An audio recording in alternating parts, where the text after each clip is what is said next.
Salut! Dans cette vidéo, on va parler d'autonomie et de liberté dans son activité et également de cohérence.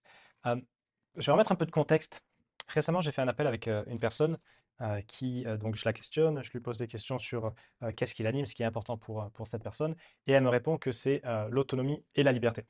Super, génial, je les partage également. L'autonomie et la responsabilité, c'est vraiment le fil rouge de mes accompagnements et ce vers quoi je souhaite amener mes clients. Quant à la liberté, voilà, pour moi, l'entrepreneuriat, c'est un des meilleurs moyens d'aller chercher cette liberté. Encore faut-il savoir définir ce qu'est la liberté. Ça, c'est un autre sujet, on va y revenir plus tard. Euh, je la questionne et je m'aperçois qu'en fait, elle me dit qu'elle se forme énormément sur ses compétences, euh, mais au final, elle investit très peu sur le développement de son activité. Et pour moi, là, il y a vraiment un manque de cohérence. On va y revenir, mais euh, déjà partons du principe que dans le business, quel que soit ton niveau, tu ne peux pas y arriver tout seul. Tout seul, c'est-à-dire que tu peux avancer tout seul, mais tôt ou tard, tu auras besoin peut-être de partenaires, peut-être de coachs ou de consultants, de prestataires, de te former et d'une équipe et ou d'une équipe. Ok. Ça c'est un fait. Ceux qui arrivent et qui disent: «Ouais, moi j'ai des solopreneurs qui font, des dizaines de milliers d'euros par mois». «Ah ouais, t'es vraiment tout seul?» «Ouais, mais j'ai ma comptable et puis, j'ai mon assistante et puis» bon, en fait, t'es pas tout seul. Bon, petite parenthèse fermée.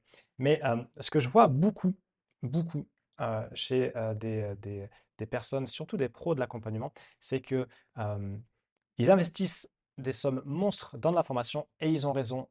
Ô combien ils ont raison pour développer leurs compétences, pour développer leur expertise, pour devenir meilleurs et donc être plus en mesure de facturer leur accompagnement plus cher parce que plus on maîtrise quelque chose, plus forcément la compétence se fait rare et donc les résultats sont meilleurs et donc on est plus à même de demander un prix élevé.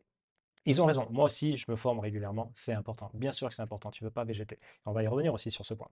Mais rien ou vraiment si peu dans le développement. Sauf que quand tu es à ton compte, tu as la double casquette. Tu as la double casquette. Tu as la casquette euh, du pro, du thérapeute, du coach, du consultant, de l'accompagnant, etc. Donc, où là, tu développes tes qualités intrinsèques, ok, de ta pratique, et tu as la casquette aussi entrepreneuriale. Et ça, elle est obligatoire, cette casquette, ok, pour développer son activité. Parce que si tu as choisi la voie entrepreneuriale pour nourrir tes valeurs de liberté et d'autonomie, tu te dois d'accepter que, ben, en fait, tu ne peux pas agir comme un salarié. C'est pas possible. Et ça beaucoup ont du mal à faire ce shift euh, pour des raisons, pour de multiples raisons. Mais c'est exactement ce shift-là qui n'est pas fait, qui coûte cher. Et vraiment, je vois beaucoup de personnes qui sont peut-être en mode Peter Pan ou dans un monde de rêve, mais peut-être en mode fuite et peut-être à éviter tant que possible de se confronter à la réalité. La réalité, elle est telle qu'elle est, ok, elle est telle qu'elle est, chacun voit le monde comme à travers ses filtres, mais la réalité d'une entreprise, c'est qu'elle se doit d'être développée. Et il faut vraiment que tu vois ton activité comme un organisme à part entière. Et j'aime bien cette phrase qui dit que pour toute entreprise, l'argent, c'est l'oxygène. L'argent, c'est l'oxygène de toute entreprise. À savoir que, on l'a vu durant le Covid, quand les business physiques ont été obligés de fermer, ceux qui n'avaient pas d'argent, de cash, de trésorerie, ont été pris à la gorge et malheureusement ont dû fermer. Il y a eu énormément de fermetures administratives. Euh, le but du jeu, c'est de faire entrer de l'oxygène dans cette entreprise. L'oxygène, c'est l'argent. Donc le but du jeu, c'est de faire entrer des clients, des patients. Je ne vais pas parler stratégie aujourd'hui, il y a mille et une façons d'y arriver. Mais ton focus principal, c'est développer ton activité, servir au mieux tes clients et gérer ton activité comme tu le souhaites, de façon à ce qu'elle t'apporte ce qu'elle te veut. C'est vraiment c'est à la fois une finalité et également un moyen, le business, un moyen pour t'approcher tant que possible de ce que tu veux vraiment dans ta vie, pour vraiment servir tes rêves, tes aspirations, tes envies, à vraiment donner ce que tu as envie et recevoir aussi ce que tu souhaites. Donc vraiment, quand on est à fond dans le développement de son activité, dans la formation et pas dans le développement de son activité, là, il y a une vraie fuite. Et cette fuite, c'est un problème. C'est un problème parce que c'est un manque de prise de responsabilité. Et ça, clairement, quand tu es à ton compte, quand c'est toi qui gères ta boîte, tu te dois d'être responsable. Et je dis ça en sachant très, je ne fais pas la morale, ok? Je dis ça en sachant très bien que moi aussi, j'ai mes zones qui ne sont pas forcément euh, toutes claires et c'est ok avec ça. Mais l'important, c'est aussi d'en prendre conscience, tu vois. Et à quoi tu définirais l'autonomie dans ton business? Être autonome à travers son business, qu'est-ce que c'est? C'est peut-être ben, ne pas avoir de compte à rendre, c'est savoir trouver des clients par soi-même et être accompagné pour, ok, savoir que ça rentre, savoir que tu peux délivrer et avoir de compte à rendre à personne dans l'idée de peut-être l'opposition au salariat où tu n'es pas autonome parce que tu te dois d'aller bosser pour quelqu'un de 8 heures à 17 heures. Mais si on tire un peu le trait aussi, dans ton activité, tu bosses pour toi, mais tu bosses aussi pour tes clients. Donc, à voir aussi comment tu définis l'autonomie. Ok. La définition, elle, de liberté, alors là aussi, il peut y avoir beaucoup, beaucoup de fantasmes. Moi, j'en suis revenu à ça. Peut-être aussi parce que je prends de l'âge, peut-être parce que voilà, maintenant j'ai une famille, j'ai un gamin, j'en ai un deuxième qui va arriver. Euh, j'aime, j'aime cette définition plus brute et directe de la liberté qui est de choisir ses contraintes. Parce que de toute façon, dans la vie, tu auras des challenges. Soit tu les subis, soit tu les choisis. Et ça, c'est hyper important. C'est hyper important parce que de comprendre ça, ça te redonne le pouvoir aussi. Dans le sens, ok, de toute façon, je vais avoir des challenges, je vais avoir des emmerdes, je vais avoir des trucs à la con. Donc, forcément, soit je les subis, soit je les choisis en fait. Ok, qu'est-ce que j'ai envie de vivre comme challenge? Ça, c'est une bonne question. C'est une bonne question. Qu'est-ce que j'ai envie de vivre comme challenge? Parce que tu vois, par exemple, quand tu t'expatries dans un autre pays, moi je l'ai fait 2 fois déjà, ben, tu as des challenges, l'administratif, le visa, l'ID, blablabla, les comptes en banque, blablabla. C'est galère, tu vois. Et quand on est arrivé aux Émirats, et encore aujourd'hui, on a encore des challenges, mais on les a choisis. Et le jour où on en aura marre, on dira ciao, on va aller vers d'autres challenges. Ok?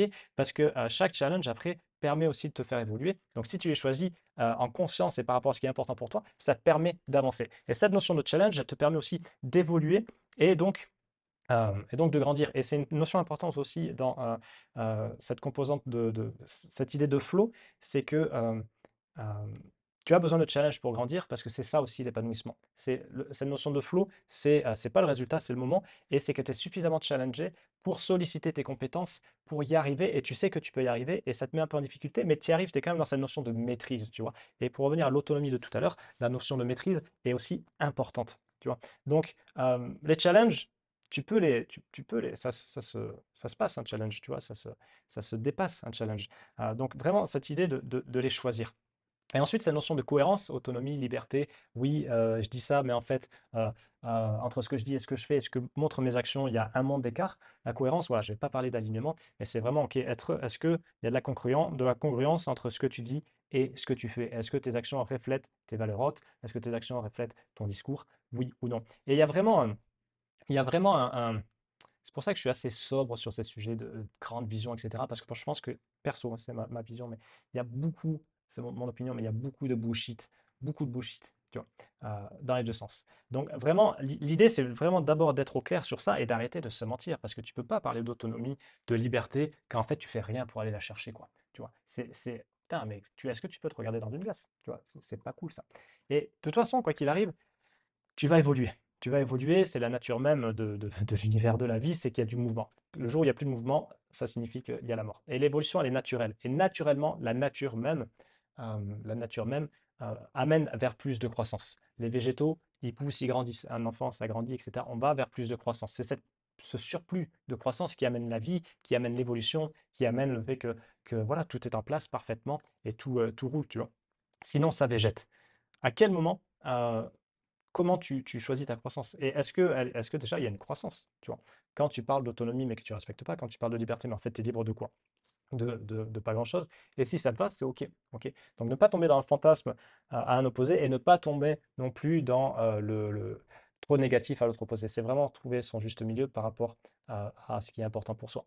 Donc vraiment, pour terminer cette vidéo, déjà, vraiment, va challenger tes valeurs hautes.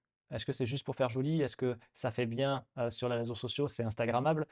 Qu'est-ce qui est vraiment important pour toi? Tu vois, moi, je sais que je les revois à peu près tous les 6 mois et régulièrement, c'est ce qui revient, hein. C'est la famille, c'est le business et c'est la bonne santé aussi, c'est l'investissement et c'est le fait d'être en mouvement, de bouger. Tu vois, et tout, tu prends tes lectures, tu prends tes sujets de conversation, tu prends tes formations, tu prends aussi ben, le why de ta boîte, tu prends tout ça et tu regardes en fait factuellement, tu prends tes dépenses factuellement, où est-ce que tu mets ton argent, où est-ce que tu mets tes pensées, où est-ce que tu mets ton énergie, qu'est-ce que tu lis, de quoi tu parles, etc. Et ça va être ça tes valeurs hautes. Donc euh, si en fait c'est pas cohérent, remettons en question par rapport à ça. Et ça peut piquer, mais c'est vraiment salvateur. Et après, si par rapport à tes valeurs hautes, tu vois que tu es complètement décalé, en fait, par rapport à l'entrepreneuriat, ben, c'est juste un moyen. Donc tu peux changer aussi. Tu vois, tu peux changer. Mais vraiment, cette notion de, voilà, Et les valeurs hautes aussi par rapport au comment tu les définis. Ok, autonomie, qu'est-ce que c'est l'autonomie pour toi? Tu vois? Parce que voilà, je sais que j'ai porté un jugement sur cette personne, parce que à travers mon prisme, à travers mon filtre, c'est pas ça l'autonomie, tu vois? Et je lui souhaite de réussir, hein. Mais de la façon dont je le vois, c'était pas cohérent, quoi. Deuxième point aussi, c'est remettre de sens dans ce que tu veux, pourquoi et comment. Tu vois? Papier, stylo, ça c'est la base. Et ensuite, à partir de là, te mettre en mouvement. Prendre tes responsabilités dans tes réussites comme dans tes ratés, de façon à aussi pouvoir, tu vois, relever la tête, être bien droit, et savoir que, beh, ouais, tu es responsable de ça. Et c'est OK, hein, tu vois, moi je sais que je devine qu'il y a des points où je fuis mes responsabilités. Encore une fois, je me fais pas plus blanc que blanc. Ça serait mentir, j'ai pas envie de véhiculer ça. Mais voilà, ces 3 points, ces 3 questions, sans non plus y passer des plombes et tomber trop dans la théorie, parce que ce qui compte, c'est l'action, c'est le mouvement, c'est, les tentatives. Je le vois avec mes clients, hein, tu vois? Ils tentent, ils sont challengés, ils réussissent, ils échouent, ça cogite, ça travaille, boum, mais il y a du mouvement, il y a des résultats, il y a de l'envie, il y a de la vie, quoi. Donc vraiment, c'est ce que je te souhaite, et surtout par rapport à ce qui est important pour toi. Voilà, je te laisse avec ça. Si tu as des retours, je les prends avec grand plaisir, et je te retrouve bientôt dans une autre vidéo. Salut!